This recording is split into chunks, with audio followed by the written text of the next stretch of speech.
Assalamualaikum warahmatullahi wabarakatuh.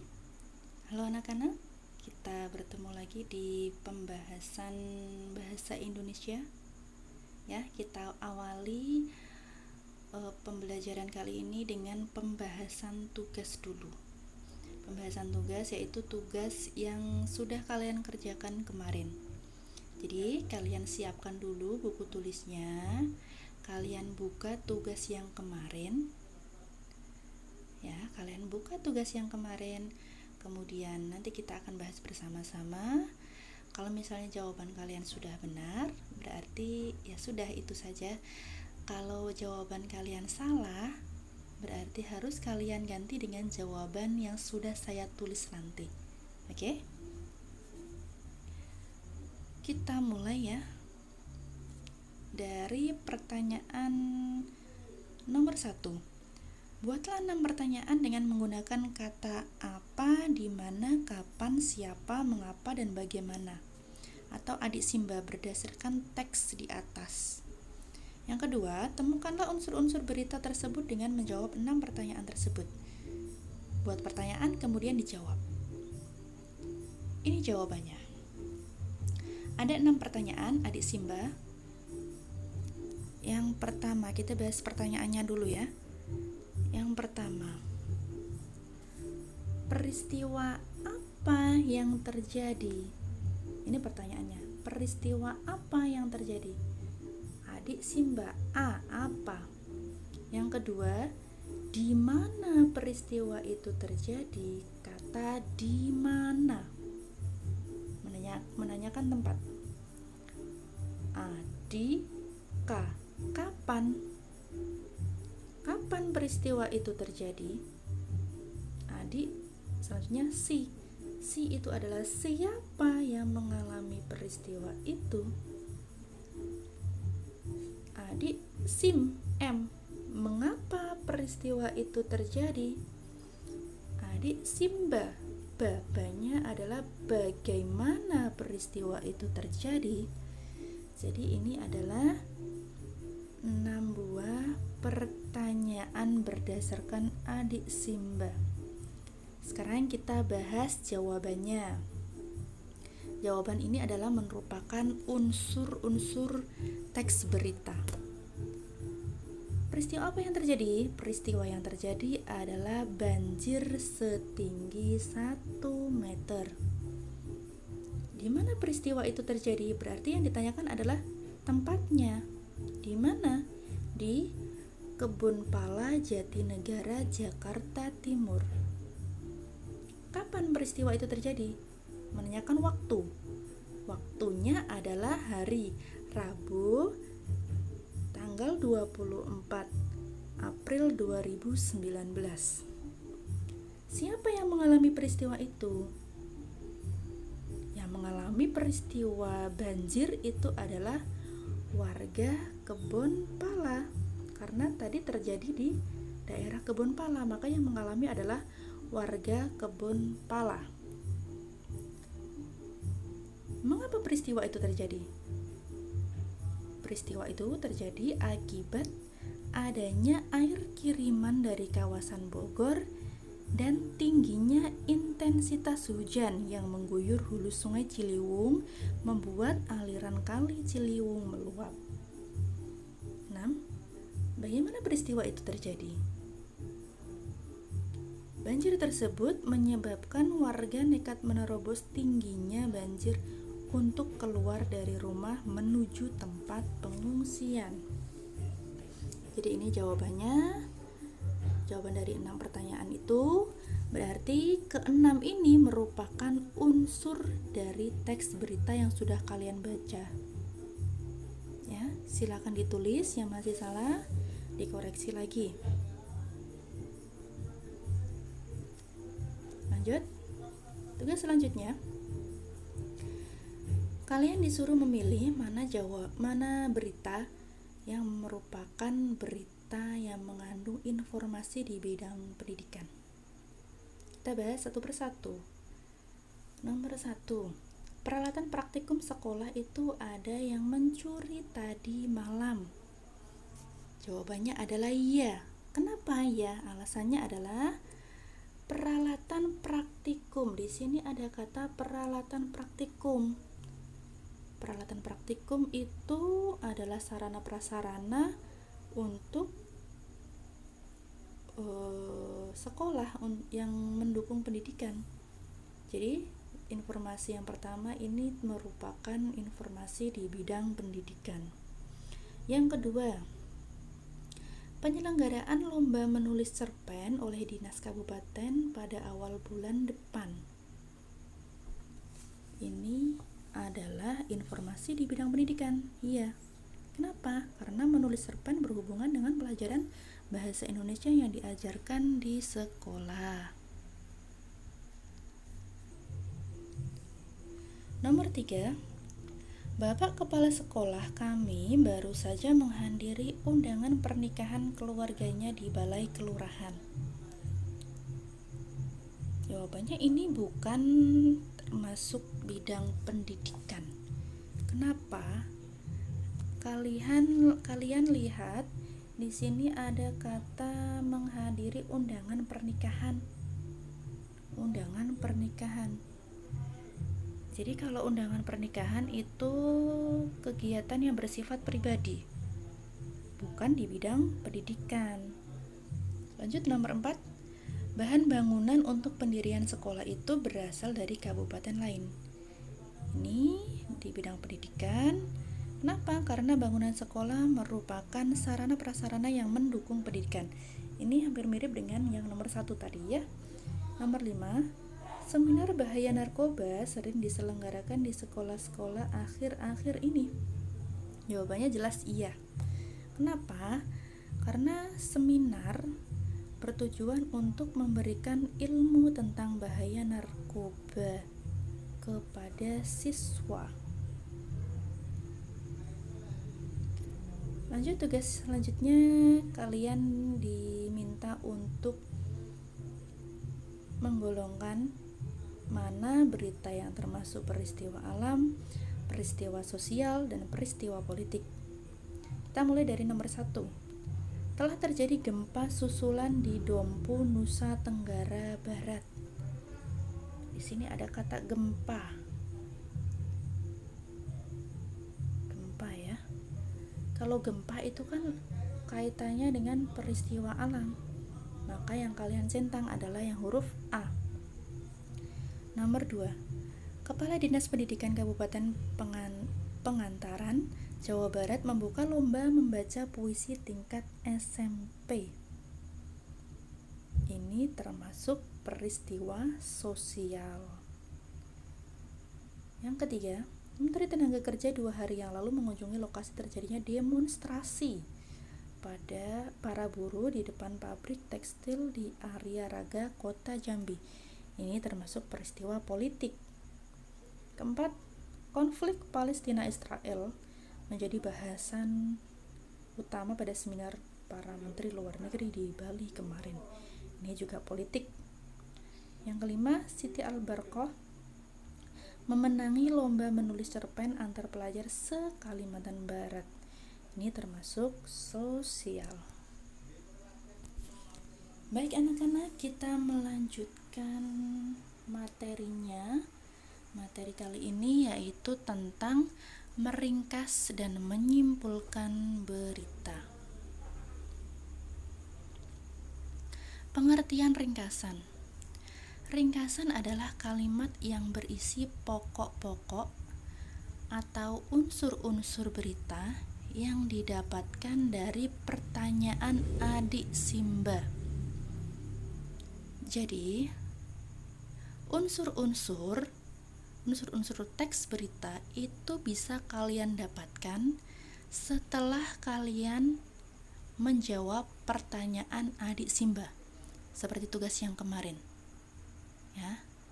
Jadi, pertanyaan adik Simba itu sangat penting untuk mencari ringkasan sebuah berita. Jadi ketika kalian sudah mengetahui unsur-unsurnya, sudah membuat pertanyaan, sudah mengetahui unsur-unsurnya, maka kalian selanjutnya adalah membuat ringkasan dari unsur-unsur itu. Nah, ini langkah-langkah meringkas. Yang pertama, mendengarkan atau membaca berita. Karena berita itu bersumber dari banyak hal, bisa dari media cetak maupun media elektronik. Jadi kalian bisa mendengarkan atau membaca. Ya. Kemudian setelah kalian dapatkan beritanya, setelah kalian membaca beritanya, maka kalian harus mencatat pokok-pokoknya atau unsur-unsurnya.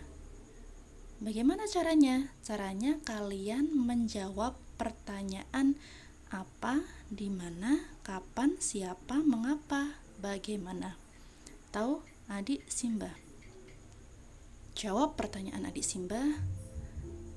Kemudian itulah pokok-pokoknya yang harus kalian catat. Kemudian langkah yang ketiga adalah menyampaikan kembali secara lengkap dan ringkas. Artinya apa? Kalian pokok-pokoknya tadi atau unsur-unsurnya tadi kalian jadikan satu menjadi sebuah kalimat atau dua buah kalimat. Ya, pokoknya unsur-unsur tadi itu kalian buat menjadi kalimat. Nah, itulah yang disebut dengan ringkasan. Kemudian, masih ingatkah kalian dengan unsur-unsur berita dari teks kondisi pelabuhan Merak menjelang Lebaran? Ini materi yang kemarin.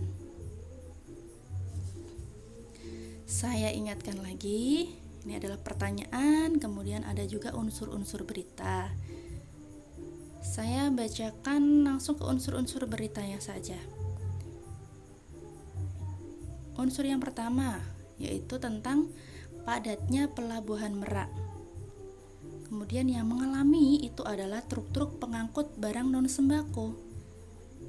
Kemudian peristiwa itu terjadi ada di pelabuhan penyeberangan Merak. Nah, peristiwa itu terjadi 10 hari menjelang Lebaran atau hari Sabtu tanggal 15 November. Nah, peristiwa itu terjadi karena adanya larangan melintas bagi truk non sembako pada 21 sampai 25 November. Nah, proses tersebut menyebabkan antrian truk di pintu masuk kapal. Nah, kita langsung saja unsur-unsur ini kita buat menjadi sebuah ringkasan, menjadi kalimat. Kalau masih seperti ini, itu kan masih poin-poinnya, masih pokok-pokoknya. Kita buat menjadi sebuah kalimat atau dua buah kalimat. Itulah yang disebut dengan ringkasan. Menjadi seperti apa? Menjadi seperti ini. Pelabuhan Merak. Kata pelabuhan Merak dipadati. Pelabuhan Merak dipadati ini adalah dari pokok atau dari unsur yang pertama. Oke. Padatnya pelabuhan Merak itu kalau di sini di ringkasannya itu menjadi pelabuhan Merak dipadati. Ya. Kemudian dipadati oleh siapa? Berarti ini oleh siapa? Oleh ini. Truk-truk pengangkut barang non sembako. Oleh truk-truk pengangkut barang non sembako. Ya kan? Berarti ini nomor 1, ini nomor 2. Pertanyaan dari nomor 2. Pertanyaan nomor 3, di mana? Di pelabuhan penyeberangan Merak. Di pelabuhan penyeberangan Merak ini sudah ada di kata yang pertama tadi. Berarti yang nomor 3 ini tidak perlu ditulis lagi. Biar lebih singkat, lebih padat ya. Kemudian unsur yang keempat, 10 hari menjelang Lebaran, hari Sabtu 15 November. Oleh truk-truk pengangkut barang non sembako pada 10 hari menjelang Lebaran, Sabtu 15 November. Berarti yang ini adalah unsur yang keempat. Lanjut. Adanya larangan melintas bagi truk non sembako pada 21 sampai 25 November. Ini masuk ke kalimat kedua. Kondisi tersebut disebabkan adanya larangan melintas bagi truk non sembako pada tanggal 21 sampai 25 November. Ini adalah unsur yang kelima. Nah, yang keenam bagaimana? Yang keenam, proses tersebut menyebabkan antrian truk di pintu masuk kapal. Antrian truk di pintu masuk kapal ini kan artinya kan pelabuhan Meraknya padat, dipadati oleh truk-truk pengangkut. Berarti kan ini sudah jelas atau sudah dijelaskan di kalimat yang pertama tadi. Jadi ini tidak perlu dijelaskan lagi, tidak perlu ditulis lagi. Ini namanya adalah ringkasan. Jadi dari unsur-unsur berita yang sudah kamu buat kalimat, kamu lihat mana yang penting untuk dicatat dan mana yang tidak perlu. Misalnya ini yang unsur ketiga, di pelabuhan penyeberangan Merak ini tidak perlu dicatat. Kenapa? Karena ini sudah dijelaskan, pelabuhan Merak. Ya. Kemudian unsur yang keenam ini juga tidak perlu dicatat. Kenapa? Sudah masuk di kalimat pertama tadi intinya. Gitu ya. Lanjut, sekarang kita ke pengertian kesimpulan. Kesimpulan adalah kata-kata akhir dari suatu uraian. Kesimpulan tentang isi berita harus memanfaatkan ringkasan kita sebelumnya terhadap pokok-pokok informasi. Jadi kalau ringkasan tadi itu memanfaatkan jawaban adik Simba. Tapi kalau kesimpulan itu memanfaatkan ringkasan. Jadi hasil ringkasanmu tadi itu nanti diperingkas lagi. Itu baru namanya kesimpulan. Nah, ini tadi ringkasannya ya. Nah, ini ringkasannya, kita baca lagi. Pelabuhan Merak dipadati oleh truk-truk pengangkut barang non sembako pada 10 hari menjelang Lebaran, Sabtu 15 November. Kondisi tersebut disebabkan adanya larangan melintas bagi truk non sembako pada tanggal 21 sampai 25 November. Ini ringkasannya. Nah, ringkasan ini kita peringkas lagi. Jadilah nanti menjadi sebuah kesimpulan. Kira-kira kesimpulannya seperti apa? Kesimpulannya adalah berita tersebut menyampaikan informasi tentang padatnya pelabuhan Merak oleh truk-truk pengangkut barang non sembako pada 10 hari menjelang Lebaran. Ini lebih singkat, lebih ringkas lagi, karena kesimpulan itu adalah ringkasan yang dipadatkan lagi, diringkas lagi. Kita lihat mana yang hilang ya. Padatnya pelabuhan Merak ini sama dengan kalimat pelabuhan Merak dipadati, sama saja ya, hanya dirubah posisi kata-katanya. Oleh truk-truk pengangkut barang non sembako, oleh truk-truk pengangkut barang non sembako. Oke. Siapanya ada, apanya ada, di mana ada. Kemudian kapannya? Pada 10 hari menjelang Lebaran, Sabtu 15 November. Pada 10 hari menjelang Lebaran. Kenapa Sabtu 15 November ini tidak ditulis? Ini sebenarnya ada dua keterangan waktu yang intinya sama. Ada 10 hari menjelang Lebaran. Ada Sabtu 15 November, intinya sama, hari itu juga. Tapi kita pilih salah satu. Ya, kita pilih salah satu. Biar kalimatnya itu lebih singkat. Jadi yang dipilih adalah yang pertama, pada 10 hari menjelang Lebaran. Sabtu 15 November tidak usah disebutkan tidak apa-apa. Ya. Jadi Sabtu 15 November ini dihapus, dihilangkan, tidak apa-apa. Yang penting sudah jelas di situ kapannya ada, yaitu 10 hari menjelang lebaran, 10 hari sebelum lebaran. Terus kalimat selanjutnya kok dihilangkan? Kondisi tersebut disebabkan adanya larangan melintas bagi truk non sembako pada tanggal 21 sampai 25 November. Ya. Ini adalah unsur mengapa itu dihilangkan. Jadi pada kesimpulan itu tidak usah dijelaskan alasan dari peristiwa itu. Cukup dijelaskan tentang apa, kemudian kapan, di mana, siapa. Itu saja sudah cukup kalau di kesimpulan. Ya. Kemudian pengertian tanggapan.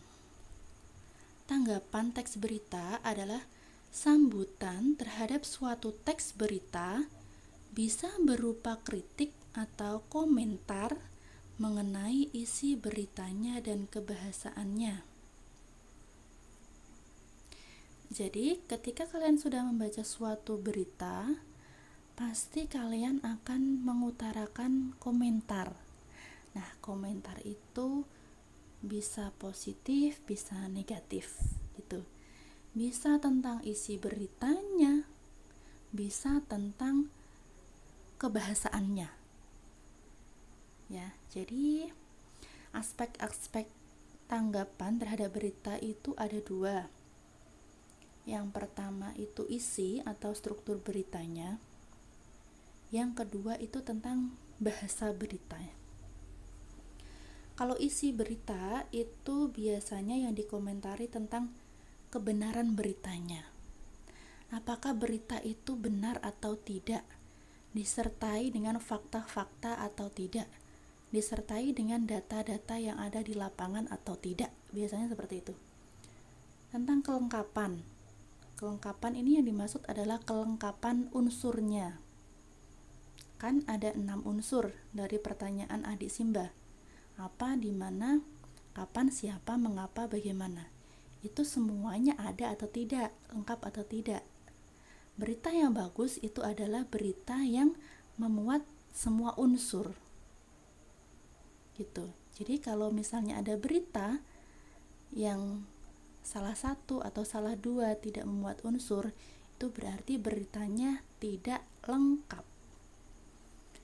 Kemudian dari segi bahasa berita itu ada penggunaan kalimat dan pilihan kata.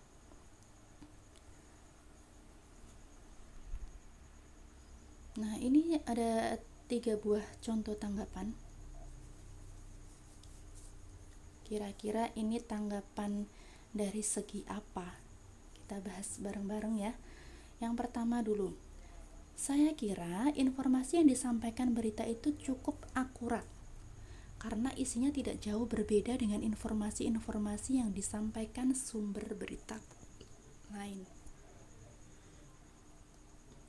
Ada kata akurat, ada kata isinya tidak jauh berbeda dengan informasi lain. Berarti ini tentang apa kira-kira? Tanggapan tentang apa? Apakah tanggapan tentang isi atau tanggapan tentang kebahasaan?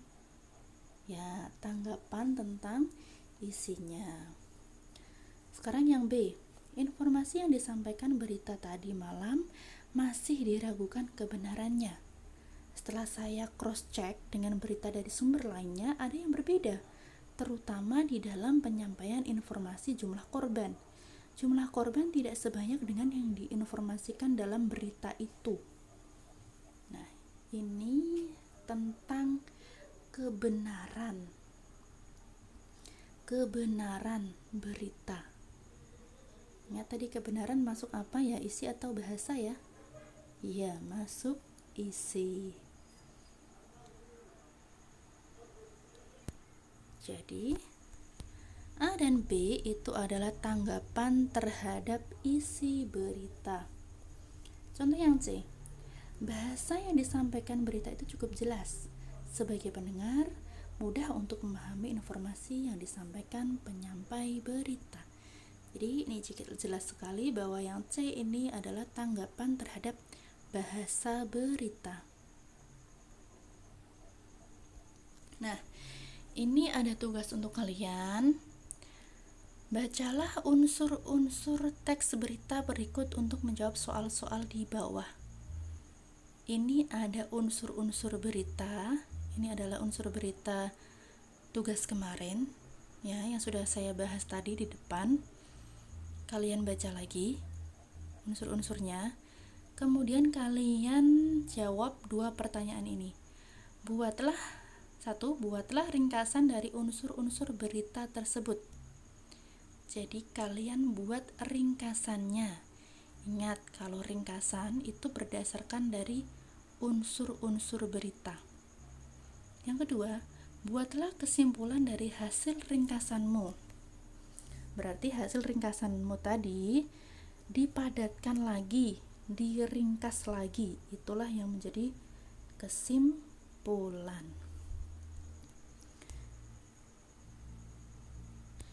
Kemudian pertanyaan yang nomor 3 itu berdasarkan teks ini.